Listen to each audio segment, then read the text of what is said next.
Hello friends, आप सभी का बहुत बहुत स्वागत है यूट्यूब चैनल ज़िंदगी विद अंशिका पर। फ्रेंड्स, मैं हूं आप सभी के साथ यूट्यूब चैनल ज़िंदगी विद अंशिका की होस्ट आरजे अंशिका चतुर्वेदी। और फ्रेंड्स, मैं उम्मीद करती हूं कि आप सभी बहुत अच्छे होंगे। तो फ्रेंड्स, जैसा कि आप सभी जानते ही हैं कि मैं अपने यूट्यूब चैनल ज़िंदगी विद अंशिका पर हर दिन लेकर आती हूं आप सभी के लिए डे स्पेशल सीरीज का वीडियो। तो फ्रेंड्स, हर दिन की तरह आज भी मैं हाजिर हूँ लेकर आप सभी के लिए डे स्पेशल का ये खास वीडियो। तो फ्रेंड्स, आप सभी जानते ही हैं कि आज अप्रैल महीने का 12वां दिन है, यानी कि अप्रैल महीने की आज 12 तारीख है।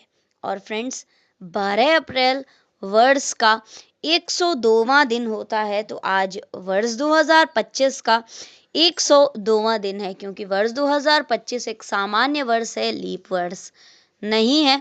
अगर ये लीप ईयर होता तो फरवरी हो चुकी होती 29 दिनों की, तो आज वर्ष 2025 का 103वां दिन होता। लेकिन वर्ष 2025 एक सामान्य वर्ष है, तो आज वर्ष 2025 का 102वां दिन है।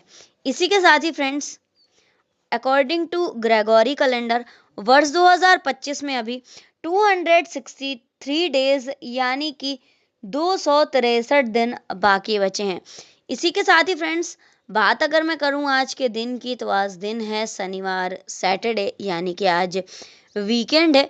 और अगर हम देखें अपने हिंदी पांचांग को, तो आज हमारे हिंदी पांचांग के अनुसार चैत्र मास की पूर्णिमा तिथि है। और चैत्र मास की पूर्णिमा तिथि को मनाया जाता है बुद्धि विवेक विज्ञान के निधाना परम भक्त श्री हनुमान जी के जन्मोत्सव के रूप में। तो फ्रेंड्स, आप सभी को हनुमान जन्मोत्सव की ढेर सारी शुभकामनाएं। हनुमान जी के जन्मोत्सव पर चर्चा करूंगी, लेकिन वीडियो के एंड में।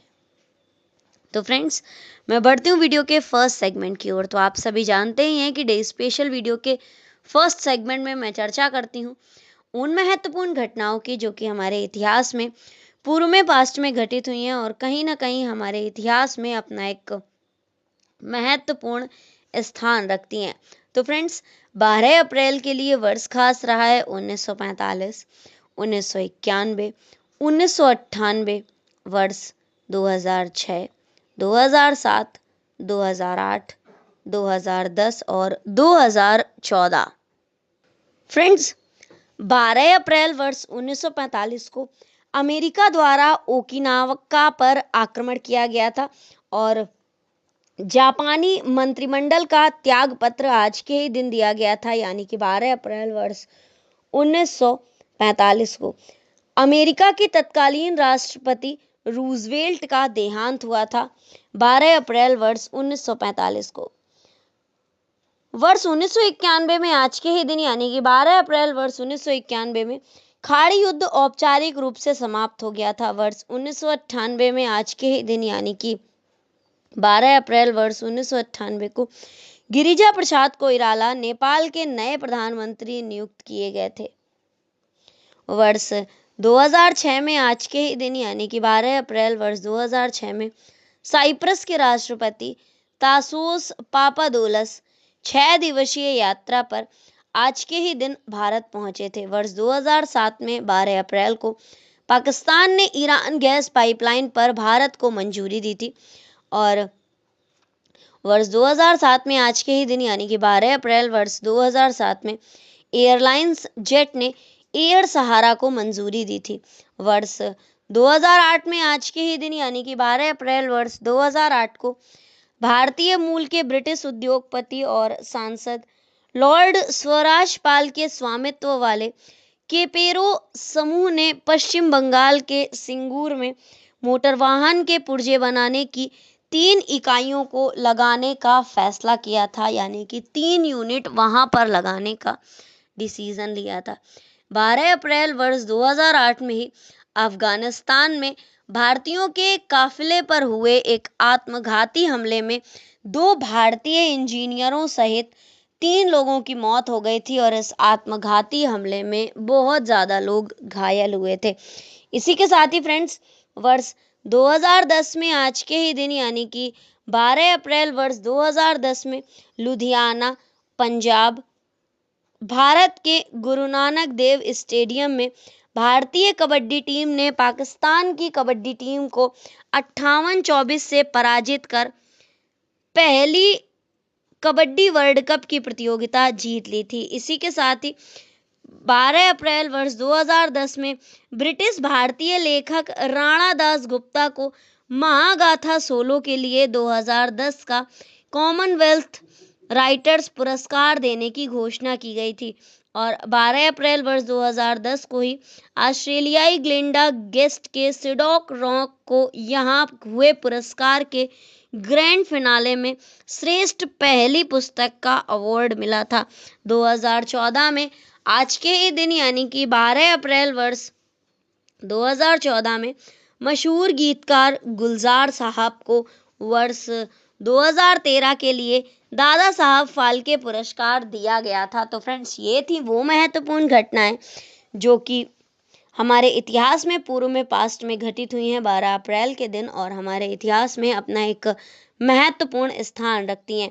इन नामों की सूची के साथ ही इन घटनाओं की सूची के साथ ही आज के डे स्पेशल वीडियो के फर्स्ट सेगमेंट को मैं यहीं पर एंड अप करती हूँ और बढ़ती हूँ वीडियो के नेक्स्ट और सेकंड सेगमेंट की ओर। तो फ्रेंड्स, आप सभी जानते ही हैं कि सेकंड सेगमेंट में मैं चर्चा करती हूँ उन महान शख्सियतों के नामों की जिन महान शख्सियतों का हुआ है आज के दिन इस धराधाम पर पदार्पण, यानी कि 12 अप्रैल को जिन महान शख्सियतों का हुआ है जन्म।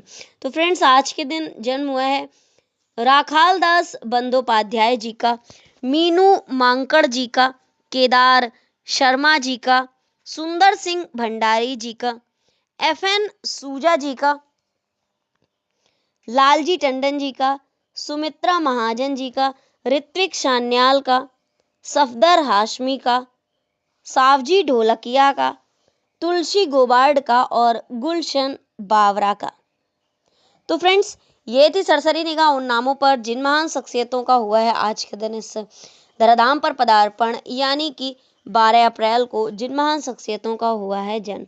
तो फ्रेंड्स, 12 अप्रैल को वर्ष 1885 में जन्म हुआ है प्रसिद्ध भारतीय इतिहासकार और पुरातत्ववेत्ता राखाल दास बंदोपाध्याय जी का। भारत के महान क्रिकेट प्लेयर्स में से एक थे और इनका नाम विश्व के श्रेष्ठ ऑलराउंडर्स में गिना जाता है। वीनू मांकड़ और इनका जन्म हुआ था 12 अप्रैल वर्ष 1917 में। भारतीय फिल्म निर्देशक, निर्माता, पटकथा लेखक और हिंदी फिल्मों के गीतकार केदार शर्मा और केदार शर्मा जी का जन्म हुआ था 12 अप्रैल वर्ष 1910 में। भारतीय जनता पार्टी के वरिष्ठ राजनीतिज्ञ थे महान नेता सुंदर सिंह भंडारी और इनका जन्म हुआ था 12 अप्रैल वर्ष 1921 को। जाने माने भारतीय चित्रकार थे FN सूजा और FN सूजा का जन्म हुआ था 12 अप्रैल वर्ष 1924 में। भारत के प्रसिद्ध और वरिष्ठ राजनीतिज्ञों में से एक लालजी टंडन और इनका जन्म हुआ था 12 अप्रैल वर्ष 1935 में। इसी के साथ ही गुलशन बावरा का जन्म हुआ था वर्ष 1937 में आज के ही दिन, यानी कि 12 अप्रैल वर्ष 1937 को। ये हिंदी फिल्मों के प्रसिद्ध गीतकार थे। प्रसिद्ध राजनीतिज्ञ और लोकसभा के पूर्व अध्यक्ष, या हम यूं कहें कि 16वीं लोकसभा के अध्यक्ष सुमित्रा महाजन जी और इनका जन्म हुआ था 12 अप्रैल वर्ष 1943 में। भारतीय शास्त्रीय गायक हैं और ध्रुपद गायन के सशक्त हस्ताक्षर हैं ऋत्विक सान्याल और इनका जन्म हुआ था 12 अप्रैल वर्ष 1953 में।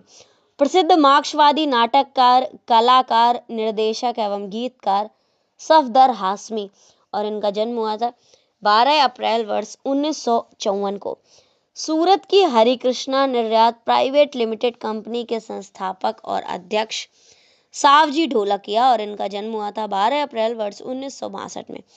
अमेरिकी कांग्रेस में पहली हिंदू अमेरिकी सांसद हैं तुलसी गेबार्ड और इनका जन्म हुआ था 12 अप्रैल वर्ष 1981 में। तो फ्रेंड्स, ये थी उन 12 महान शख्सियतों के नामों की सूची। चूंकि आज के दिन 12 महान शख्सियतों का जन्म हुआ है, तो ये थी उन 12 महान शख्सियतों के नामों की सूची जिन महान शख्सियतों का हुआ है आज के दिन इस धराधाम पर पदार्पण, यानी कि 12 अप्रैल को जिन महान शख्सियतों का हुआ है जन्म। तो फ्रेंड्स, इन नामों की सूची के साथ ही आज के डे स्पेशल वीडियो के सेकंड सेगमेंट को भी मैं यहीं पर एंड अप करती हूँ और बढ़ती हूँ वीडियो के नेक्स्ट और थर्ड सेगमेंट की ओर। तो फ्रेंड्स, आप सभी जानते ही है कि थर्ड सेगमेंट में मैं चर्चा करती हूँ उन महान शख्सियतों के नामों की जिन महान शख्सियतों का हुआ है आज के दिन परलोक गमन, यानी कि 12 अप्रैल को जिन महान शख्सियतों का हुआ है निधन। तो फ्रेंड्स, आज के दिन कुल 5 महान शख्सियतों का निधन हुआ है। इल्तुतमिश जी का, नेक्शियर जी का, ताज भोपाली जी का, राजकुमार जी का और उत्तरा बाउकर जी का। तो 12 अप्रैल वर्ष 1236 में दिल्ली के शासक इल्तुतमिश का निधन हुआ था। मुगल वंश के 12वें बादशाह थे नेक्सियर और इनका निधन हुआ था 12 अप्रैल वर्ष 1723 को।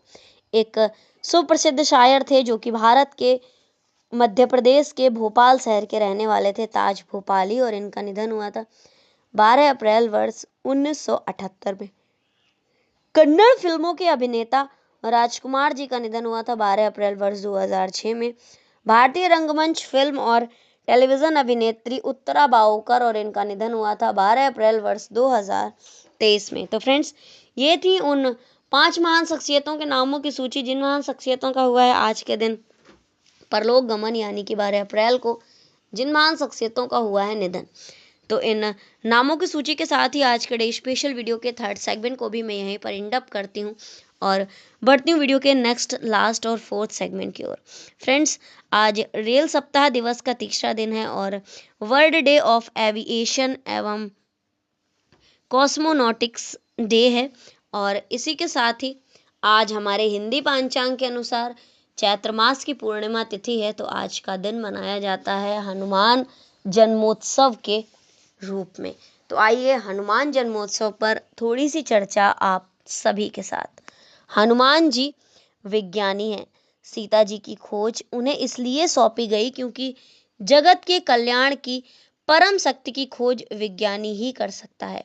समाज कल्याण व उत्कर्ष हेतु जिस दिव्य दृष्टि की आवश्यकता है उसके लिए ज्ञानी नहीं विज्ञानी चाहिए, और हनुमान जी विज्ञानी हैं। रामायण के रचयिता वाल्मीकि जी केवल योग वाले नहीं बल्कि प्रयोग वाले ऋषि हैं। उनके पास थ्योरी भी है और प्रैक्टिकल भी है। जिन हनुमान जी ने अपने हृदय में राम के दर्शन करवाए उन्हें विज्ञानी भी कहा गया। भजन भी एक विज्ञान है और हनुमान जी उसके भी अनन्य विज्ञानी हैं। धर्म और विज्ञान को एक साथ चलना चाहिए। विज्ञान के बिना संसार में कभी समता नहीं आ सकती। वाल्मीकि जी और हनुमान जी दोनों ही परम विज्ञानी हैं। उनके विज्ञान में संवेदना थी। संवेदना धर्म का स्वरूप है। महात्मा गांधी जी ने कहा था कि संवेदन शून्य विज्ञान सामाजिक पाप है। क्या धर्म और विज्ञान साथ साथ नहीं चल सकते? तो हम कहते हैं कि साथ ही चलने चाहिए। हनुमान जी विज्ञानी हैं। सोचिए जरा, माता सीता जी की खोज उनको ही क्यों सौंपी गई? विज्ञानी ही तो खोज कर सकता है। जगत का कल्याण करने वाली वो परम शक्ति कहाँ है? उसकी खोज विज्ञानी के अलावा अन्य कोई कर ही नहीं सकता। ज्ञानी तो केवल पढ़ेगा। ज्ञान मोक्ष देता है, लेकिन समाज के लिए जिस कल्याण, जिस उत्कर्ष, जिस दिव्य दृष्टि की आवश्यकता है उसके लिए कोई विज्ञानी चाहिए। इसलिए हनुमान जी को यह काम सौंपा गया। वाल्मीकि जी के आश्रम में ही क्यों जानकी जी को छोड़ने जाया गया? ऋषि मुनि तो बहुत सारे थे, लेकिन ऊर्जा साथ में जाएगी तो विस्फोट करेगी। इसलिए एक विज्ञानी के यहाँ ऊर्जा को सुरक्षित रखा गया। हनुमान जी का रूप भले ही वानर का हो, वो एक रुद्र से भगवान शिव के अवतार हैं, लेकिन वो बड़े ही सुंदर विज्ञानी भी हैं। वर्तमान सदी में हनुमान जी को विज्ञानी के रूप में ही हमें याद करना चाहिए। लोग हनुमान जी को तेल, उड़द इत्यादि वस्तुएं चढ़ाकर उनकी प्रतिमा को गंदा क्यों करते हैं? पुरानी परंपराओं को भूलकर अब हमें हनुमान जी को नए तरीके से याद करना चाहिए। विशेषकर आज के यूथ को हनुमान जी को केवल धार्मिक रूप में ही नहीं बल्कि वैज्ञानिक दृष्टिकोण से भी देखना चाहिए। हनुमान जी को विज्ञानी बताने के पीछे 5 कारण मैं बताती हूँ। उन्हें व्यास विस्तार विज्ञान का ज्ञान था। हनुमान जी आवश्यकता पड़ने पर अपने रूप को बड़ा कर लेते थे। लंका दहन के समय हनुमान जी की पूंछ काफी विशाल हो गई। हनुमान जी को समास यानी कि सूक्ष्म विज्ञान का भी ज्ञान था। लंका जाते समय समुद्र पार करने के लिए हनुमान जी ने अपने सूक्ष्म रूप को धारण कर लिया था। उन्होंने अपना रूप अति सूक्ष्म कर लिया था। वो अपनी प्रत्येक सांस में प्रभु श्री राम का नाम लेते हैं। ये कोई आसान बात नहीं है। इसके लिए योग की गहरी जानकारी होनी चाहिए। इस प्रकार से हनुमान जी को योग विज्ञान की भी जानकारी है। हनुमान जी के पास अभूतपूर्व विश्वास था। हनुमान जी का यह विश्वास प्रभु श्री राम में था। राम जी में विश्वास रखते हुए हनुमान जी ने कई सारे बड़े बड़े कार्य कर डाले, चाहे वो विशाल समुद्र को पार करना हो, माता सीता का पता लगाना हो, या फिर द्रोणगिरी पर्वत से संजीवनी लाकर लक्ष्मण जी की जान बचानी हो। ये सब हनुमान जी के विश्वास विज्ञान के कारण ही संभव हो सका। भजन भी एक विज्ञान है और हनुमान जी भजन विज्ञान को जानते थे। वो निरंतर अपने प्रभु श्री राम का भजन पूजन करते रहते थे। ये कोई साधारण बात नहीं है। हनुमान जी का जीवन दर्शन राम कथा में बहुत से संदेश देता है। अशोक वाटिका में सीता जी व्यग्र हैं, तब हनुमान जी वहां पहुंच जाते हैं। इस प्रसंग के संदर्भ में बार बार यही कहा जाएगा कि वहां पर पहुंचकर हनुमान जी ने किस तरह से अपना परिचय दिया था।